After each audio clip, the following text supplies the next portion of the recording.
चलिएगा देखते हैं 11 नंबर क्वेश्चन। क्या कह रहा है इसमें कि किसी क्षण एक कुंडली के साथ, ठीक है, 8 × 10⁻⁻4 वेबर का चुंबकीय फ्लक्स संबद्ध है। 0.2 सेकेंड पश्चात यह बदलकर 4 × 10⁻⁻4 वेबर हो जाता है। कुंडली में प्रेरित विद्युत वाहक बल का मान होगा। ठीक है, ये फैराडे का नियम से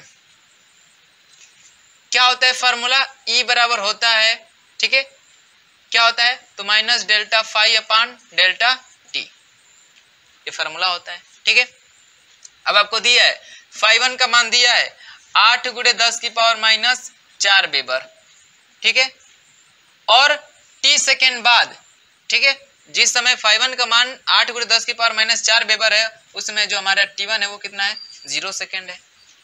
ठीक है, 0 सेकेंड, लेकिन 0.2 सेकेंड बाद जो φ2 है वो कितना हो जा रहा है तो 4 × 10⁻⁻4 वेबर हो जा रहा है। कितने, यानी t2 का मान दे दिया कितना 0.2 सेकेंड। ठीक है, तो यहाँ से समय अंतराल यानी डेल्टा t का मान निकाल देंगे कितना आ जाएगा 0.2 सेकेंड। 0.2 में से 0 घटा देंगे कितना आ जाएगा, और यहाँ से हम डेल्टा फाई का मान निकाल दे, क्योंकि डेल्टा फाई अपन डेल्टा टी चाहिए, तो डेल्टा फाई का मान निकालेंगे। ठीक है, तो क्या करिए घटाइए, तो 4 में से 8 घटाइए कितना हो जाएगा -4 × 10⁻⁻4 वेबर, इतना आ गया। ठीक है, तो डेल्टा फाई का भी मान आ गया और डेल्टा टी का भी मान आ गया। फार्मूले में रख के निकाल लेंगे ई का मान, तो ई बराबर कितना हो जाएगा माइनस डेल्टा फाई का भी मान माइनस में आया है तो माइनस माइनस क्या हो जाएगा प्लस 4 × 10⁻⁻4 अब बटे में डेल्टा टी का मान कितना है 0.2 है। ठीक है, अब क्या करिए दशमलव को हटाने के लिए ऊपर नीचे 10 से गुणा कर दीजिए।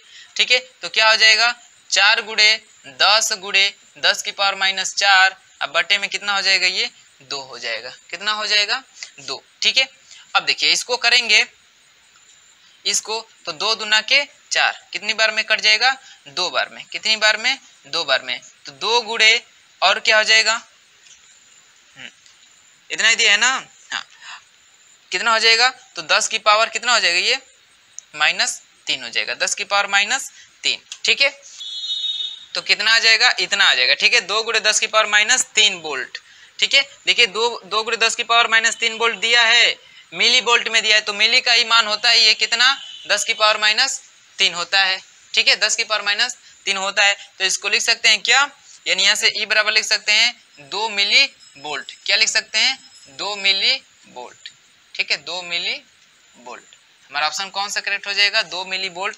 ऑप्शन कौन सा करेक्ट हो जाएगा 2 मिली वोल्ट। इसमें तो दिया ही नहीं है, इसका मतलब कोई वैल्यू आपका गलत प्रिंट किया हुआ। ठीक है, गलत प्रिंट कहाँ पे हुआ होगा 0.2 मिली वोल्ट दिया है। ठीक है, तो ये कैसे सही होगा, तो ये सही होगा कब, जब वैल्यू को आप किसी न किसी वैल्यू के पॉइंट्स को यानी जो दशमलव है उसको एडजस्ट कर हटाएंगे इधर उधर, यानी जो आपका 0.2 सेकेंड दिया है ना ये टाइम, ये 2 सेकेंड होगा, 2 सेकेंड होगा, तभी तो 2 से भाग करेंगे तो ये 2 बार में कट जाएगा, तो 2 × 10 की पावर -4 होगा।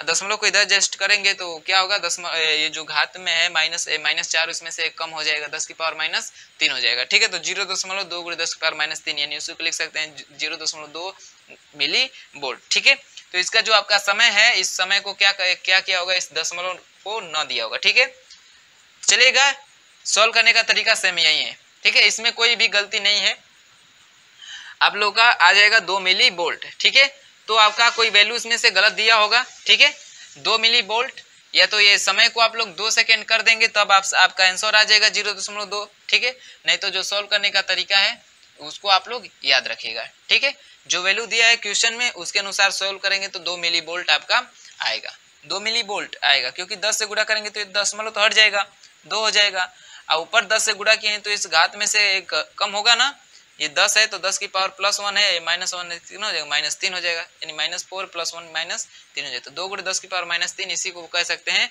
Milli volt. ठीक है, चलिएगा इसका ऑप्शन नहीं टिक करवाते हैं। ठीक है, चलिए अगले क्वेश्चन की बात करते हैं 12 नंबर क्वेश्चन की। ठीक है, 12 नंबर क्वेश्चन तो उसको देखते हैं। 12 नंबर क्वेश्चन देखिए यहाँ पे 12 नंबर क्वेश्चन क्या कह रहा है कि 1 ओम प्रतिरोध के तार को इस प्रकार खींचा जाता है कि उसका व्यास 0.25% परिवर्तित हो जाता है, तो तार के प्रतिरोध में प्रतिशत परिवर्तन होगा। प्रतिरोध में प्रतिशत परिवर्तन यानी जो उसका व्यास है, व्यास, ठीक है, व्यास में प्रतिशत परिवर्तन हो रहा है, ठीक है, प्रतिशत परिवर्तन। तो आपको पता ही है प्रतिशत परिवर्तन या प्रतिशत कैसे निकालते हैं, प्रतिशत त्रुटि। तो क्या होता है, तो कितना परिवर्तन हुआ है यानी डेल्टा डी अपान वास्तविक मान, डेल्टा डी इंटू 100 का ही मान दिया है कितना, 0.25%, क्योंकि 100 का ही मतलब है क्या, परसेंट, ठीक है। तो इतना दिया है, बात समझ में, यानी डी डेल्टा डी अपान डी का मान दिया है कितना, 0.25%। हमसे पूछा क्या है, तो प्रतिरोध में कितना परिवर्तन होगा, यानी डेल्टा आर अपान आर का क्या किया है, मान पूछा है हमसे, ठीक है। तो देखिए फार्मूला क्या होता है, एक्चुअली जो तार है एल लंबाई का और इसका अनुप्रस्थ का क्षेत्रफल ए हो, ठीक है, और इसकी विशेष प्रतिरोधकता रो हो और इसका प्रतिरोध आर हो, तो रिलेशन क्या होता है, तो आर बराबर क्या होता है, रो एल अपान ए, यही होता है, ठीक है। तो जब तार को खींचेंगे तो इसकी लंबाई भी में भी वृद्धि होगी, और जब लंबाई में वृद्धि होगी तो इसका व्यास कम होता है, क्षेत्रफल भी परिवर्तन होगा, क्षेत्रफल भी परिवर्तन होगा, ठीक है। तो एक बात याद रखिए, जो इस तार का आयतन है वो तो परिवर्तित नहीं ना होगा। मान लीजिए कुछ मान लीजिए कि 3 मीटर क्यूब है इसका आयतन, ठीक है, तो आप उसको खींच के बढ़ाइए या उसको छोटा कर दीजिए, आयतन तो सेम ही रहेगा ना। तो आयतन निकाल ले इस तार का, तो आयतन बराबर क्या होता है, आयतन बराबर क्या हो जाएगा इस तार का, तो इसका एरिया इंटू एल, यही तो होगा आयतन, क्योंकि ये बेलनाकार होता है। अब बेलन का आयतन क्या होता है, पाई आर स्क्वायर एच होता है, इसमें एच क्या है, एल है, ठीक है। अब पाई आर स्क्वायर क्या है, तो क्षेत्रफल है, तो आयतन क्या हो जाएगा, ए इंटू एल हो जाएगा, ए इंटू एल। तो यहाँ पे फार्मूला में रख ले तो आर बराबर क्या हो जाएगा, रो, ठीक है, और आयतन यहाँ से एल का मान निकाले, ठीक है, तो एल बराबर क्या हो जाएगा, आयतन को भी से डिनोट करें तो भी अपान क्या हो जाएगा, ए हो जाएगा, यानी एल की जगह पे हम भी अपान ए लिख देंगे, ठीक है। तो एल की जगह पे भी अपान ए लिखेंगे तो एल अपान क्या हो जाएगा, ए इंटू ए यानी ए स्क्वायर, ए इंटू ए यानी ए स्क्वायर हो जाएगा, ठीक है। हम रिलेशन बना रहे हैं क्योंकि हमें व्यास का मान दिया है, व्यास दिया है, ठीक है, तो हम रिलेशन बना रहे हैं इसलिए फार्मूलों को लिख रहे हैं। आपको पता है क्या होता है एरिया, ए बराबर क्या होता है, pi r square, pi r square. आपको पता है आर क्या होता है, आर बराबर होता है डी बाई 2, यानी व्यास का आधा होता है। तो इसको लिख सकते हैं, इस एरिया को लिख सकते हैं पाई आर के जगह पे डी बाई 2 का होल स्क्वायर, ये लिख सकते हैं। ये जब लिख सकते हैं तो इस फार्मूले में हम एक जगह पे लिखे तो ये फार्मूला बन जाएगा आर बराबर रो, ठीक है, रो कहाँ गया, एल की जगह पे भी बाई ए लिखे थे ना, तो अभी यहाँ पे भी हो जाएगा ना, भी, तो हो जाएगा क्या, रो, और ये यहाँ पे हो जाएगा भी अपान, अब ये क्या हो जाएगा, पाई डी अपान 2 का स्क्वायर है, इसका तो स्क्वायर है, ठीक है। अब प्लस ए की जगह पर रखे ना, ये क्योंकि ए की वैल्यू है, ये ए की वैल्यू निकालें, ये ए स्क्वायर है तो इसका क्या हो जाएगा, होल स्क्वायर हो जाएगा। बात ध्यान में रखिएगा, ठीक है, थोड़ा ध्यान दीजिएगा, यहाँ पे क्या हो जाएगा, होल स्क्वायर हो जाएगा, ठीक है। अब देखिए अब हमको डी में रिलेशन निकाल दे यहाँ से, ठीक है, डी में रिलेशन निकाल दे तो क्या हो जाएगा, चलिए निकालते हैं, ठीक है।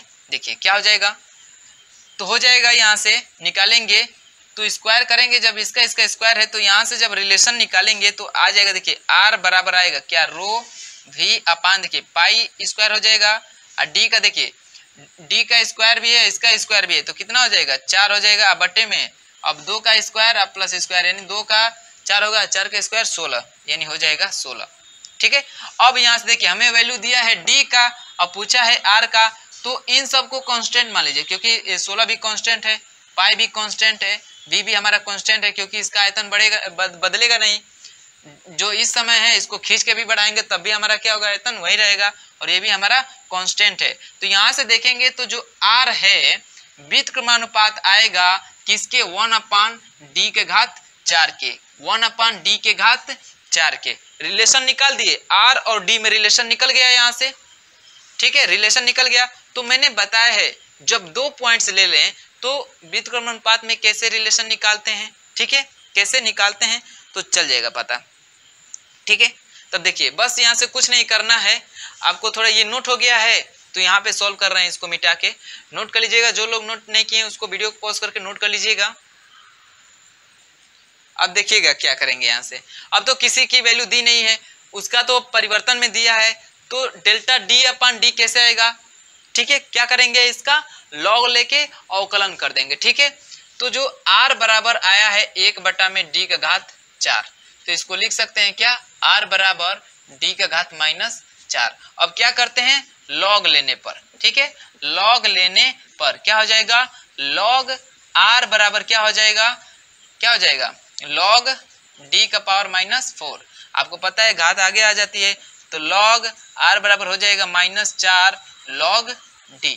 अब क्या करते हैं, इसका अवकलन कर देते हैं, तो अवकलन कर देंगे तो ये हो जाएगा dr/r बराबर -4, इसका क्या हो जाएगा डेल्टा d/d, ठीक है। हमें इसी का मान निकालना है, इसका मान दिया है, तो क्या हो जाएगा डेल्टा r/r, यानी प्रतिरोध में कितना % की वृद्धि होगी, ठीक है। तो -4 गुणे d का मान कितना दिया है, डेल्टा d/d का मान 0.25%, तो यहाँ से डेल्टा r/r बराबर हो जाएगा कितना, 25 चौके 100, और 2 स्थान पे दशमलव काट देंगे तो यानी 1%, कितना आ जाएगा 1%, ठीक है। तो यानी जो इसका प्रतिरोध बढ़ेगा वो कितना बढ़ेगा, तो 1% बढ़ेगा, कितना बढ़ेगा 1%। बात समझ में आई है, कितना बढ़ेगा 1%। तो ऑप्शन में दिया है 1%, 1.0% अर्थात 1%, यानी 12 का ऑप्शन नंबर कौन सा करेक्ट हो जाएगा, 12 का ही तो सोल्यूशन हुआ है, यानी इसका ऑप्शन नंबर ए करेक्ट हो जाएगा। 1.0% या 1%। बात समझ में आई है। तो इतना तो प्रोसेस आपको लग गया है फार्मूला बनाने में, ठीक है, क्या लग गया है फार्मूला बनाने में। बात समझ में आई है। थोड़ा इस वीडियो को एक बार रिवर्स करके जरूर देख लीजिएगा, ठीक है, बढ़िया से समझ में आ जाएगा। बात समझ में आई है। चलिए नोट करिए, फिर आगे सॉल्व करते हैं। चलिएगा अगला देखते हैं 13 नंबर क्वेश्चन।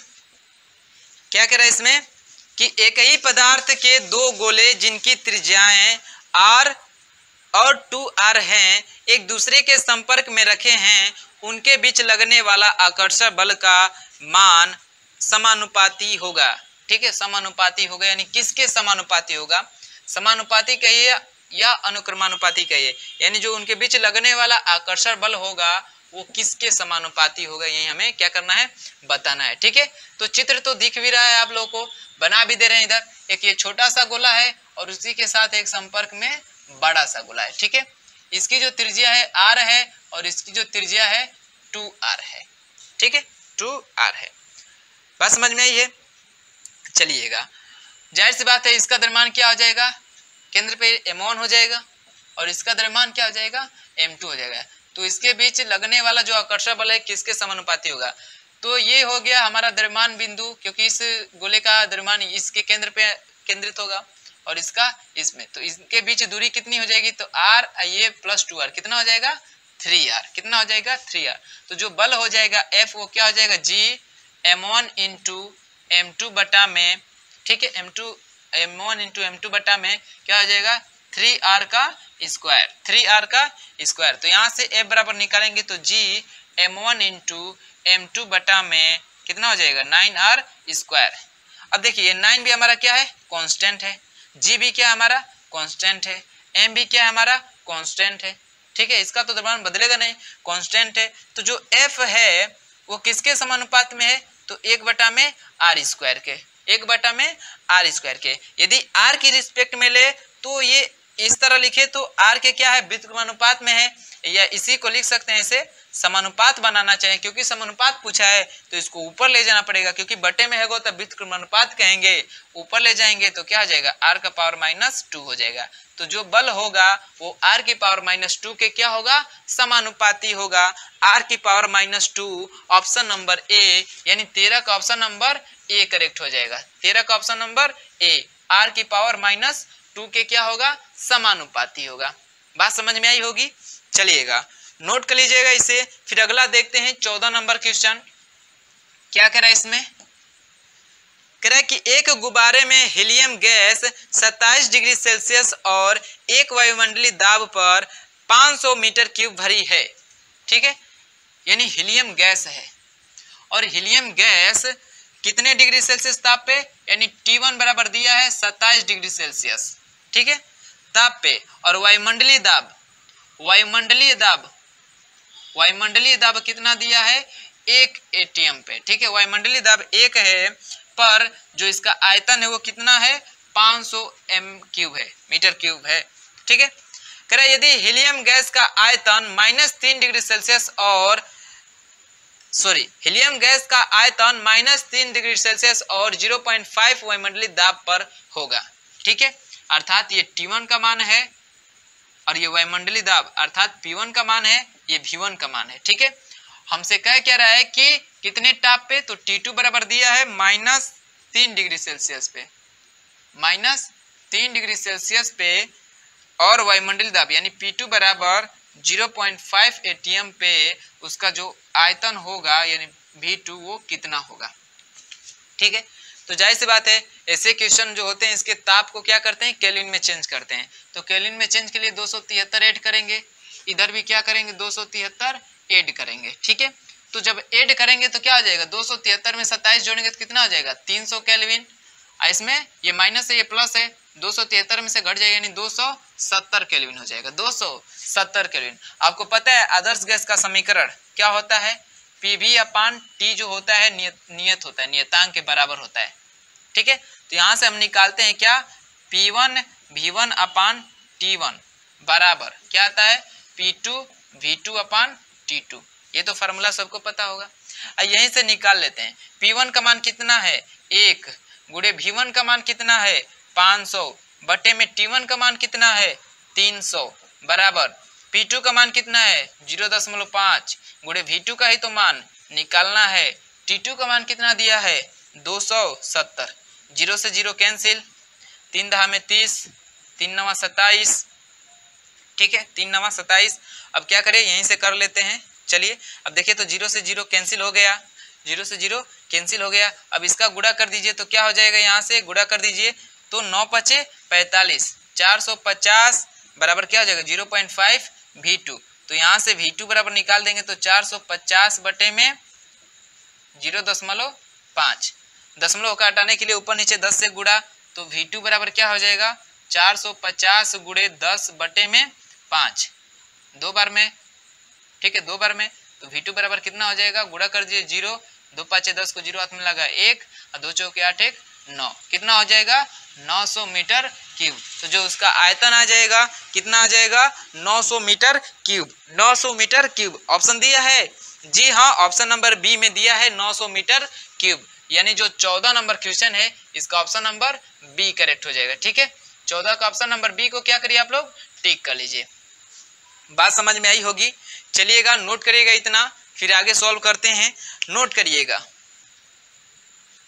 चलिए अगला देखिए 15 नंबर क्वेश्चन क्या कह रहा है कि एक चालक में 3 मिली एम्पियर की विद्युत धारा प्रवाहित हो रही है, इसमें से 1 मिनट में बहने वाले इलेक्ट्रॉनों की संख्या लगभग होगी, इलेक्ट्रॉनों की संख्या लगभग होगी, यानी आई का मान दिया है 3 मिली एम्पियर, या 3 मिली एम्पियर को लिख सकते हैं 10 की पावर -3 एम्पियर। ठीक है, विद्युत धारा प्रवाहित हो रही है, इसमें 1 मिनट में यानी समय t बराबर दिया है 1 मिनट, 1 मिनट मतलब 60 सेकेंड में प्रवाहित होने वाले इलेक्ट्रॉनों की संख्या होगी लगभग में, यानी n बराबर पूछ रहा है। ठीक है, फार्मूला क्या होता है I बराबर Q/T, आपको पता है Q बराबर होता है N × E, यानी फार्मूले को लिख सकते हैं I बराबर N × E/T। हमें यहाँ से n का मान निकालना है, तो n बराबर क्या हो जाएगा IT/E हो जाएगा। ठीक है, अब देखिए I का भी मान दिया है, T का भी मान दिया है, E का भी मान दिया है। आपको पता है एक इलेक्ट्रॉन पे कितने आवेश होते हैं, तो 1.6 गुणे 10 की पावर -19 कूलम इतने आवेश होते हैं। अब रख के सॉल्व कर दीजिए तो n बराबर क्या हो जाएगा, I का मान है 3 गुणे 10 की पावर -3 गुणे T का मान कितना है 60 बटे में E का मान कितना है 1.6 गुणे 10 की पावर -19 कूलम। ठीक है, अब इसी को सॉल्व कर दीजिए तो क्या हो जाएगा, देखिएगा 60 का इसमें गुणा कर दीजिए, क्या हो जाएगा n बराबर 180 बटे में 1.6 गुणे 10 की पावर -3 गुणे 10 की पावर +19 हो जाएगा, क्योंकि ये माइनस है तो ऊपर जाएगा तो +19। ठीक है, अब चलिएगा क्या करते हैं, इस दशमलव को हटाने के लिए ऊपर नीचे 10 से गुणा करते हैं तो क्या हो जाएगा 180 बटे में 16 हो जाएगा। 10 से गुणा करेंगे तो दशमलव हट जाएगा, अब गुणे ऊपर 10 से गुणा कर देते हैं भैया। ठीक है, अब देखिए अब 16 में इससे भाग करिए तो n बराबर कितना आ जाएगा, 16 एकम में 16, 18 में से 16 जाएगा 2, 20 हो जाएगा, फिर 16 एकम में 16, 20 में से 16 घटेगा 4, दशमलव बढ़ाएंगे 40 हो जाएगा, 16 में 16 43 यानी 4 बार जाएगा। ठीक है, 16 सॉरी 4 बार करें, 16 को 16 16 32 16 48 तीन बार में ज्यादा यानी 2 बार जाएगा। अब गुणे, अब देखिए 10 की पावर +19 अब +1 कितना हो जाएगा +20, अब 20 में से 3 घट जाएगा कितना हो जाएगा 17, कितना हो जाएगा 17। ठीक है, अब दशमलव का क्या करते हैं, इधर लेके चले आते हैं जो पहले लेसन में जो हम निकालते हैं। ठीक है, सार्थक अंक में तो n बराबर कितना आ जाएगा 1.12, और जब दशमलव किधर जाता है बाएं जाता है तो घात में 1 की वृद्धि हो जाती है, 10 की पावर कितना आ जाएगा 18, यानी 1.12 गुणे 10 की पावर 18, यानी जो इलेक्ट्रॉनों की संख्या लगभग किसके बराबर है 10 की पावर 18, यानी सिर्फ इस कोटिमान वाली वैल्यू को लिया है। ठीक है, तो 10 की पावर 18 ऑप्शन नंबर सी में आपका मैच कर रहा है, अर्थात जो 15 है इसका ऑप्शन नंबर सी करेक्ट हो जाएगा, 15 का ऑप्शन नंबर सी करेक्ट हो जाएगा। बात समझ में आई है दोस्तों, बिल्कुल आसान था। ठीक है, आपका ये वाला फार्मूला जो है ना इसी पे था। ठीक है, बात समझ में आई है। चलिए यहाँ पे आपको बस यही याद रखना है कि ये जो यहाँ पे कोटिमान वाली लगभग में पूछा है ना, तो लगभग मतलब 10 की पावर 18 ऑप्शन में दिया है ना, तो लगभग में वहां पे मैच आप लोग करा लीजिएगा। ठीक है, चलिएगा अगला क्वेश्चन है 16 नंबर, उसको ध्यान दीजिए। 16 नंबर बस थोड़ा माइंड का खेल है। ठीक है, आप कैसे सोचते हैं वो आपको ज्यादा मायने रखता है। कह रहा है कि प्रकाश जिसकी तरंगदैर्घ्य वायु में 6000 एंगस्ट्रॉम है, वायु में जो तरंगदैर्घ्य है वो कितनी है 6000 एंगस्ट्रॉम है। ठीक है, एक माध्यम जिसका अपवर्तनांक ठीक है, अपवर्तनांक वो भी किसका किसी माध्यम का दिया है 1.5 अपवर्तनांक में प्रवेश करता है, माध्यम में प्रकाश की आवृत्ति तथा तरंगदैर्घ्य होगी माध्यम में। ठीक है, माध्यम में आवृत्ति तथा तरंगदैर्घ्य। ठीक है, आवृत्ति तथा एंड कर देते हैं एंड तरंगदैर्घ्य। ठीक है, आवृत्ति तथा तरंगदैर्घ्य कितनी होगी। ठीक है, तो आपको तो पता है जो प्रकाश होता है आप एक माध्यम से दूसरे माध्यम में जब जाता है तो उसका क्या होता है वेग बदल जाता है, लैम्डा यानी तरंगदैर्घ्य बदल जाता है। ठीक है, लेकिन उसकी जो आवृत्ति n होती है उस पर कोई प्रभाव नहीं पड़ता है, कोई प्रभाव नहीं पड़ता, कोई प्रभाव नहीं पड़ता। तो देखिए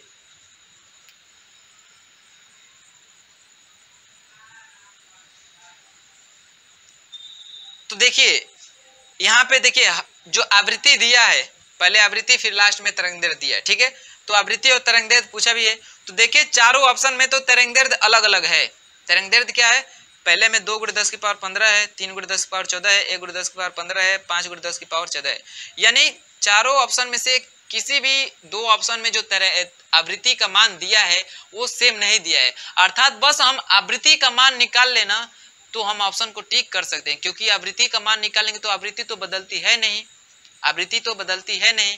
ठीक है, तो सिर्फ आवृत्ति का मान निकाल लेंगे वायु में। ठीक है, वायु में जो आवृत्ति होगी वही जो होगी माध्यम में भी आवृत्ति होगी। ठीक है, तो वायु में आपका दिया है क्या कि लैम्डा का मान यानी तरंगदैर्घ्य दिया है, अर्थात वायु में। ठीक है, वायु में लैम्डा बराबर दिया है कितना 6000 एंगस्ट्रॉम। ठीक है, और वायु में प्रकाश की चाल कितनी होती है c, यानी प्रकाश की चाल अर्थात भी ही मानिए। ठीक है, कितनी होती है 3 × 10 की पावर 10 की पावर 8 होते हैं मीटर पर सेकेंड। ठीक है, इतना होता है। तो यहाँ से हम इसका क्या निकाल दे तरंगदैर्घ्य, इस एंगस्ट्रॉम को चेंज कर दीजिए, कितना हो जाएगा एक एंगस्ट्रॉम में होता है कितना 10 की पावर -10, तो कितना हो जाएगा ये अब लिख देते हैं। आवृत्ति n बराबर निकाल देंगे, फार्मूला किससे, फार्मूला होता है v बराबर n × लैम्डा से, तो n बराबर क्या हो जाएगा v/, लेमडा। इसी फार्मूले से निकाल देंगे तो n बराबर v का मतलब वेग, v का मतलब वेग, ठीक है, v का मतलब वेग। तो वेग कितना है 3 × 10⁸ है। अब बटे में, ठीक है, बटे में लेमडा, लेमडा यानी तरंगदैर्घ्य, तरंगदैर्घ्य का मान दिया है 6000 गुणे एंगस्ट्रॉम, एंगस्ट्रॉम का मतलब 10⁻10, ठीक है, 10⁻10। अब इसी को सॉल्व कर दीजिए तो क्या आ जाएगा, यहाँ से तरंगदैर्घ्य निकाल दे, ठीक है, अरे सॉरी आवृत्ति निकाल दे तो n बराबर क्या आ जाएगा, 3 से कटा दीजिए, 3 दूनी 6, 2000 हो जाएगा, ठीक है। और 2000 को 10 की पावर 2 × 10⁻3 लिख सकते हैं, या इसको लिख सकते हैं 1/2, ठीक है, 1/2 और गुणे 10 की पावर क्या है ऊपर 8 है, इसको ऊपर ले जाएंगे तो ये भी क्या हो जाएगा प्लस में हो जाएगा 10⁻10, ठीक है, और गुणे 10⁻3, 2000 को लिख सकते हैं 2 × 10⁻3, तो 10⁻3 को ऊपर ले जाएंगे तो ये क्या हो जाएगा माइनस में हो जाएगा, ठीक है। अब इसी को सॉल्व कर दीजिए, 1/2 का मतलब 0.5, 1/2 का मतलब 0.5, ठीक है। तो चलिए आगे सॉल्व करते हैं,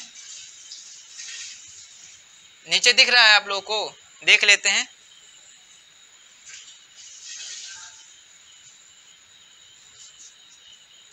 चलिए सॉल्व करते हैं, देखिएगा अब यहां से करेंगे तो n बराबर क्या आ जाएगा, करेंगे तो 0.5 हो जाएगा, अगुड़े देखिए 10 धन यानी +8 + 10 कितना हो जाएगा 18, 18 में से 3 चला जाएगा कितना हो जाएगा 15, यानी 10 की पावर 15 होगा, 10 की पावर 15, ठीक है। और दशमलव यहाँ पे ऑप्शन में आपको देख रहे हैं कोई भी दशमलव में नहीं दिया है, तो दशमलव को कहाँ ले जाएंगे लास्ट में, तो दशमलव को जब लास्ट में ले जाएंगे तो यही वैल्यू आ जाएगी 5 गुणे, आपको पता है जब दशमलव बाएं जाता है तो घात में 1 की वृद्धि होती है, और दशमलव जब जाया जाता है तो घात में 1 की कमी होती है, तो 14 में से 1 घट जाएगा कितना हो जाएगा 14, यानी जो उसकी आवृत्ति आ जाएगी 5 × 10⁻14। अब देखिए आवृत्ति में कौन ये मैच कर रहा है, 5 × 10⁻14, 5 × 10⁻14 ऑप्शन नंबर डी में मैच कर रहा है ना, ऑप्शन नंबर डी में। तो आपको पता है माध्यम वायु हो या पानी हो या कांच हो, आवृत्ति नहीं बदलेगी, ठीक है।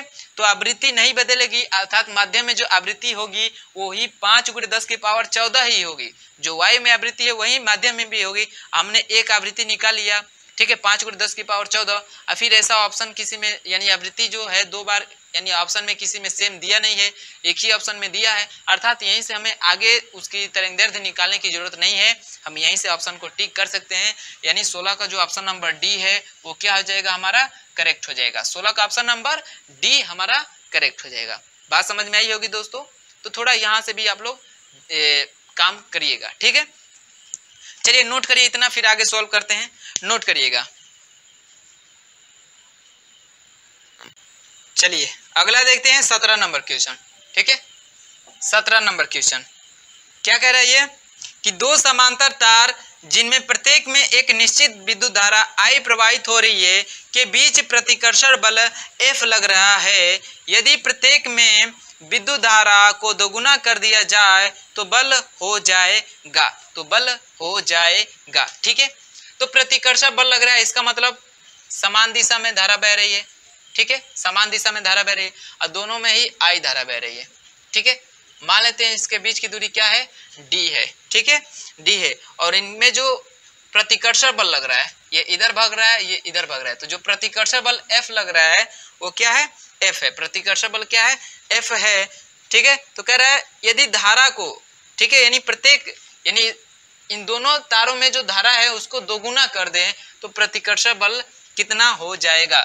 तो मान लेते जब धारा I है दूरी D है तो प्रतिकर्षण बल क्या होगा, फार्मूला क्या होता है F बराबर μ0/4π, ठीक है, μ0/4π इंटू 2I1I2/D, ठीक है, इंटू L होता है, ये होता है फार्मूला, ठीक है। अब देखिएगा इस फार्मूले में हमारा क्या है, कोई भी वैल्यू दिया नहीं है, ये बताया कि जो I1 I2 है वो क्या है बराबर है, यानी I1 बराबर I2 है, दोनों में समान धारा बह रही है। तो पहले इक्वेशन से तो मैंने पहले तो ये हो जाएगा हमारा इक्वेशन फर्स्ट ये बन जाएगा, ठीक है, जब धारा I हो दोनों में, ठीक है, दोनों में धारा I हो, यानी इसको थोड़ा आगे सॉल्व कर लेते हैं, इसको यहाँ पे इक्वेशन फर्स्ट ना बना के आगे कर लेते हैं। देखिए 2 दूना के 4 यानी F बराबर क्या हो जाएगा μ0/4 टू पाई, ये भी आई है ये भी आई है, तो क्या हो जाएगा आई स्क्वायर बटा में डी इंटू एल। इसको इक्वेशन फर्स्ट बना लेते हैं, ठीक है। अब हम एफ डैश की वैल्यू निकालते हैं। क्या करें कि जो दोनों में धारा मतलब प्रवाहित करें, दोनों को दोगुना कर दे रहे हैं, यानी I1 बराबर भी क्या हो जा रहा है 2i, यही बराबर हो जा रहा है I2 के, ठीक है, यही बराबर I2 के, यानी I2 बराबर भी क्या दे रहे हैं, लिख दे रहे हैं, कितना हो जा रहा है 2i, ठीक है। तो एफ डैश कितना हो जाएगा, सेम इसी फार्मूले से म्यू 0 अपान 2 पाई इंटू, अब देखिए आई स्क्वायर है, यानी यहाँ पे रखिए I2 का मान रखिए, I2 का मान या यहीं पे रख दीजिए। तो देखिए I2 का मान रखेंगे, यानी I1 का मान रखेंगे 2i, I2 का मान रखेंगे 2i, तो कितना हो जाएगा 4i स्क्वायर, या i की जगह पे सीधे रख दीजिए क्या 2i, क्योंकि आपको पता है यहाँ से ऐसे लिख सकते हैं इसको कि I1 बराबर है I2 के, इन दोनों को क्या कर दे रहे हैं, दोगुना कर दे रहे हैं, ठीक है, दोनों का क्या कर दे रहे हैं, दोगुना कर दे रहे हैं। तो यहाँ से लिख देंगे आई स्क्वायर की जगह पे 2i लिखेंगे, तो 2i का स्क्वायर बटा में डी इंटू एल। तो एफ डैश बराबर कितना आ जाएगा म्यू 0 अपान 2 पाई, कितना हो जाएगा 4i स्क्वायर बटा में डी इंटू एल, ठीक है। इसको हम लिख सकते हैं एफ डैश बराबर 4 को आगे लिख लीजिए 4 म्यू 0 अपान 2 पाई, ठीक है, I square upon D into L, ठीक है। तो इक्वेशन फर्स्ट से देखेंगे तो ये वैल्यू जो है इक्वेशन फर्स्ट के बराबर है, यानी इतने के बराबर है, तो इतने की जगह पे हम f लिख सकते हैं, ठीक है। तो जो f डैश है वो बराबर हो जाएगा 4f के, ठीक है। तो जो उसका प्रतिकर्षण बल है, धारा को दोगुना कर देंगे तो कितना हो जाएगा, पहले का 4 गुना हो जाएगा, कितना हो जाएगा, पहले का 4 गुना हो जाएगा, यानी 4f हो जाएगा। इसका ऑप्शन नंबर बी करेक्ट हो जाएगा, ऑप्शन नंबर बी करेक्ट हो जाएगा। बात समझ में आई है, चलिएगा नोट करिएगा इसे। फिर अगला देखते हैं 18 नंबर क्वेश्चन, नोट करिएगा इसे। देखिए यहाँ पे 18 नंबर क्या कह रहा है कि एक कार विरामावस्था से नियत दर a से कुछ समय के लिए त्वरित की जाती है, इसके पश्चात कार नियत दर बीटा से मंडित की जाती है, सॉरी अल्फा है बीटा है, ठीक है, अल्फा से विरामावस्था से त्वरित की जाती है और बीटा से मंदित की जाती है, और कार विरामावस्था में आ जाती है। यदि कुल समय t लगा हो तो कार द्वारा प्राप्त किया गया अधिकतम वेग होगा, यानी v मैक्स कितना होगा, ठीक है। ध्यान से समझिएगा, यहाँ पे ये कोई कार है, ठीक है, कोई कार क्या है, हमारी कार है, किस अवस्था में है, विरामावस्था में, यानी u क्या है हमारा 0 है, ठीक है। तो इस पे क्या किया जा रहा है, अल्फा त्वरित कर, यानी इस पे बल लगाया जा रहा है, इसमें अल्फा त्वरण उत्पन्न किया जा रहा है। ऐसे अल्फा त्वरण से, ठीक है, इसमें अल्फा त्वरण से इसको त्वरित करके कुछ आगे तक ले जाया जा रहा है, ठीक है, मान लेते हैं यहाँ तक आ गई, ठीक है, यहाँ तक आ गई। फिर जब यहाँ तक आ गई है, मान लीजिए यहाँ पर आ गई, तो फिर इसको बीटा त्वरित से क्या किया जा रहा है, मंदित कर दिया जा रहा है। क्या किया जा रहा है, अब यहाँ पे मंदित कर रहे हैं, ठीक है, मंदित कर रहे हैं। यहाँ पे क्या किए थे, तो त्वरित किए थे, क्या किए थे, त्वरित किए थे, ठीक है। अब मान लेते हैं कर देते हैं, तो कुछ समय बाद ये यहाँ पे आके अब विरामावस्था में आ जा रही है, कह रहा है ना कि विरामावस्था में आ जा रही है, यानी इसका जो v है वो क्या हो जा रहा है, 0 हो जा रहा है, ठीक है। तो कह रहा है इसका v मैक्स बताइए, और यहाँ से यहाँ तक की जो ट्रेवल दूरी कर रही है ये t समय में कर रही है, ठीक है, t समय में कर रही है। बात समझ में आई है। तो चलिए देखिए, ध्यान से देखिए, समझिएगा। कह रहे जब इसको विरामावस्था से अल्फा त्वरण से त्वरित किया जाता है, तो त्वरित करते करते ले गए होते, तो यहीं पे तो इसका v मैक्स हुआ होगा, v मैक्स यहीं पे हुआ होगा। फिर यहाँ से जब मदद किए हैं तो धीरे धीरे अब धीमे हो रही है, जाके लास्ट में रुक जा रही है, ठीक है। तो यहाँ से यहाँ तक जाने में मान लेते इसको t1 समय लग रहा है, और फिर यहाँ से यहाँ तक जाने में इसको, यानी यहाँ से यहाँ तक जाने में t2 समय लग रहा है, ठीक है, t2 समय लग रहा है। अब देखिएगा गति का पहला समीकरण, फर्स्ट इक्वेशन से क्या होता है, इक्वेशन v बराबर होता है u प्लस at। अब यहाँ पे देखिए u हमारा क्या है, 0 है, और यहाँ पे हमें v मैक्स निकालना है, तो यहीं पे तो जाके v मैक्स हो गया है, तो हम निकाल सकते हैं यहाँ से v मैक्स बराबर क्या हो जाएगा, ये हो गया 0 प्लस त्वरण कितना है, तो अल्फा है, इंटू t कितना लग रहा है, तो t1 लग रहा है, ठीक है, कितना लग रहा है, t1। तो यहाँ से हम t1 का मान निकाल दे, t1 का मान तो क्या हो जाएगा, t1 का मान तो v मैक्स वी मैक्स बटा में अल्फा हो जाएगा। इसको इक्वेशन फर्स्ट बना दीजिए, ठीक है। क्यों T1 की वैल्यू निकाले हैं? क्योंकि आपको पता है यहाँ से यहाँ तक जाने में कितना समय लग रहा है, T। यही जो T है किसके बराबर होगा, T1 प्लस T2 के, ठीक है, T1 प्लस T2, क्योंकि कार यहाँ से विरामावस्था से अधिकतम वेग तक प्राप्त करती है, फिर अधिकतम से शून्य हो जा रही है। तो मान लेते हैं यहाँ से यहाँ तक गई है T1 सेकंड लग रही है, यहाँ से यहाँ तक T2, तो ये जो टोटल समय लग रहा है यहाँ से यहाँ तक T लग रहा है, तो ये जो T होगा T1 प्लस T2 के बराबर होगा, ठीक है। चलिए तो ये इक्वेशन फर्स्ट बना लेंगे, ठीक है। उसी प्रकार अब यहाँ से देखिए, अब यहाँ से यहाँ तक निकालें, यहाँ से यहाँ तक निकाले, ठीक है। तो देखिए क्या हो जाएगा, पुनः इक्वेशन फर्स्ट से ही क्या होता है, v बराबर u प्लस ए टी, ठीक है। अब देखिए यहाँ से यहाँ तक के लिए, यहाँ से यहाँ तक के लिए अब u का काम कौन करेगा, v मैक्स करेगा। u का काम कौन करेगा, v मैक्स, यानी u बराबर आपको दिया है v मैक्स, अब v बराबर दिया है 0, यानी 0 बराबर क्या हो जाएगा, u का मान कितना है, v मैक्स, यानी जो इसका प्रारंभिक वेग का काम करेगा वो v मैक्स काम करेगा यहाँ से यहाँ तक के लिए, ठीक है। तो u की जगह पे लिख देंगे v मैक्स प्लस यहाँ पे त्वरण काम क्या कर रहा है, मंदित त्वरण काम कर रहा है यहाँ पे क्या, बीटा, ठीक है। और समय कितना लग रहा है, T2, समय कितना लग रहा है, T2। अब यहाँ पे मंदन है तो यहाँ पे हम माइनस चिन्ह लगा सकते हैं, माइनस चिन्ह लगा सकते हैं, ठीक है। अब यहाँ से हम T2 की वैल्यू निकाले तो क्या आ जाएगा, T2 की वैल्यू ये इधर आएगा तो माइनस में, ये माइनस देखिए इधर आएगा तो माइनस में हो जाएगा v मैक्स, अब बटे में, ये भी बटे में आएगा माइनस बीटा, तो माइनस माइनस कट जाएगा, यानी T2 बराबर आ जाएगा कितना, v मैक्स बटे में बीटा। इसको इक्वेशन सेकेंड बना दीजिए, इसको इक्वेशन सेकेंड बना दीजिए, ठीक है।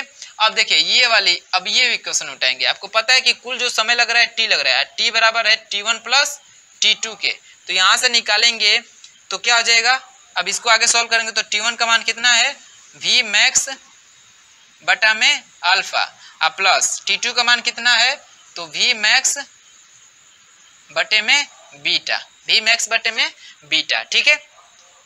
तो यहाँ से सॉल्व करेंगे तो देखिए t बराबर क्या हो जाएगा, यहाँ से v मैक्स कॉमन ले लेंगे, तो v मैक्स कॉमन ले लेंगे तो बचेगा क्या, 1 बटे में अल्फा प्लस 1 बटे में बीटा, 1 बटे में बीटा, ठीक है। अब यहाँ से सॉल्व करेंगे इसको, यहाँ पे देखिएगा, यहाँ से सॉल्व करेंगे, देखिए t बराबर क्या आ जाएगा, t बराबर v मैक्स, अब इसको सॉल्व करेंगे तो अल्फा बीटा एलसीएम हो जाएगा, इसको सॉल्व करेंगे तो क्या हो जाएगा, आएगा आपका क्या, तो आ जाएगा आपका क्या, बीटा प्लस अल्फा, या इसको लिख सकते हैं alpha plus beta, alpha plus beta बटे में अल्फा इंटू बीटा, ये लिख सकते हैं। अब हमें चाहिए किसका मान, v मैक्स का मान चाहिए, किसका मान चाहिए, v मैक्स का, तो इसको पक्षांतर करेंगे तो ये आके बटे में आएगा, t के बटे में आएगा, अब बटे का बटा है तो ये अल्फा इंटू बीटा ऊपर चला जाएगा, यानी यहाँ से आ जाएगा क्या, v मैक्स बराबर, यहाँ पे दिख रहा है, नहीं दिख रहा है तो यहाँ पे लिख दे, यहाँ पे लिख दे कि यहीं पे लिख दे, रुकिए देख लेते हैं कहाँ तक दिख रहा है।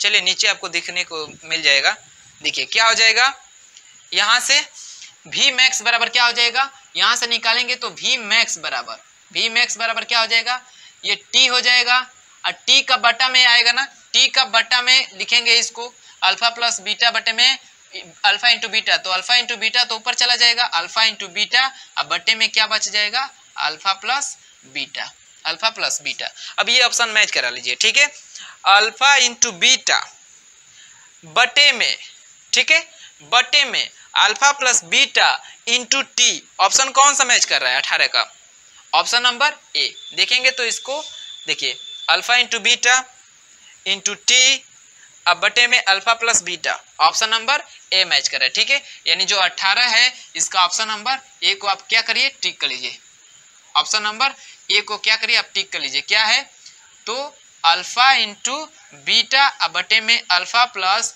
बीटा इंटू टी, ठीक है। ये वाला जो ऑप्शन है वो क्या है, करेक्ट है। बात समझ में आई है, तो इसका ऑप्शन नंबर ए को क्या करिएगा आप लोग, टिक कर लीजिएगा 18 वाले क्वेश्चन के, ठीक है। चलिएगा इतना नोट करिए आप लोग, इतना नोट करिए, फिर आगे सॉल्व करते हैं हम लोग, नोट करिएगा इतना। चलिए अगला देखते हैं 19 नंबर क्वेश्चन, ठीक है। 19 नंबर क्या कह रहा है कि 2000 ग्राम पानी का ताप 10 डिग्री सेल्सियस से 50 डिग्री सेल्सियस तक बढ़ाने के लिए आवश्यक ऊष्मा की मात्रा होगी। ठीक है, जल है ना, पानी है यानी जल, इसका द्रव्यमान कितना दिया है, जल का द्रव्यमान कितना दिया है तो 2000 ग्राम। ठीक है, और कितने डिग्री से यानी T1 का मान दिया है जल 10 डिग्री सेल्सियस से T2 बराबर नहीं 50 डिग्री सेल्सियस करना है, यानी डेल्टा T का मान निकाले तो कितना हो जाएगा 50 माइनस 10 यानी 40 हो जाएगा। कितना हो जाएगा 40 डिग्री सेल्सियस। ये किसका मान हो जाएगा तो डेल्टा T का मान हो जाएगा कितना 40 डिग्री सेल्सियस। तो कह रहा है कि आवश्यक ऊष्मा की मात्रा होगी, आवश्यक ऊष्मा Q बराबर ms डेल्टा T से, ms डेल्टा T से m का मान है कितना 2000, s का मान 1, डेल्टा T का मान 40, गुणा कर देंगे कितना हो जाएगा 4 दूनी के 8 और 3 0 1 0 कितना हो जाएगा 4 0, यानी इसको लिख सकते हैं 80,000 कैलोरी, 80,000 कैलोरी। तो ऊष्मा की मात्रा कितनी लगेगी 80,000 कैलोरी, जो कि ऑप्शन नंबर कौन सा करेक्ट हो जाएगा 80,000 calorie, option number C correct हो जाएगा, 19 का ऑप्शन नंबर सी करेक्ट हो जाएगा। ठीक है दोस्तों, चलिएगा अगला सॉल्व करते हैं 20 नंबर क्वेश्चन। 20 नंबर में क्या कर रहा है कि दो लेंस जिनकी क्षमता 2.5 डायोप्टर और 1.5 डायोप्टर है को एक साथ संयोजित किया जाता है तो नए लेंस की फोकस दूरी होगी। ठीक है, यानी क्षमता दिया है P1 बराबर 2.5 डायोप्टर, P2 बराबर दिया है कितना, P2 बराबर दिया है 1.5 डायोप्टर, 1.5 डायोप्टर। ठीक है, तो इसका संयुक्त क्षमता कितना हो जाएगा P1 प्लस P2, निकालते हैं P1 प्लस P2 यानी P बराबर कितना आ जाएगा तो 2.5 प्लस 1.5 यानी कितना हो जाएगा 4 डायोप्टर, कितना हो जाएगा 4 डायोप्टर, यानी संयुक्त लेंस की जो क्षमता हो जाएगा, संयुक्त लेंस की क्षमता कितना हो जाएगा, क्षमता P बराबर 4 डायोप्टर। तो फोकस दूरी क्या हो जाएगी, फोकस दूरी क्या हो जाएगी, ऑप्शन देखिए, ऑप्शन सारा सेंटीमीटर में दिया है तो फोकस दूरी का दो फार्मूला होता है, यानी P और F में रिलेशन क्या होता है, एक होता है एक बटा में F होता है और एक होता है P बराबर 100 बटा में F। ठीक है, तो ये होता है सेंटीमीटर के लिए और ये होता है मीटर के लिए। तो हमारा फोकस दूरी सेंटीमीटर में दिया है तो ये वाला फार्मूला यूज करेंगे, तो F बराबर हो जाएगा क्या 100 बटा में P, F बराबर हो जाएगा 100 बटा में P, 100 P का मान कितना है 4 डायोप्टर, कटा दीजिए कितना आ जाएगा 25 सेंटीमीटर, 25 चौके 100, 25 सेंटीमीटर, यानी जो उसकी फोकस दूरी हो जाएगी वो कितनी हो जाएगी 25 सेंटीमीटर। ऑप्शन आपका कौन सा करेक्ट हो जाएगा, ऑप्शन नंबर बी, यानी जो 20 नंबर क्वेश्चन है इसका ऑप्शन नंबर आपका कौन सा करेक्ट हो जाएगा, ऑप्शन नंबर बी करेक्ट हो जाएगा। ऑप्शन नंबर बी को क्या करिए आप लोग टिक कर लीजिए 20 नंबर क्वेश्चन के। ठीक है, चलिएगा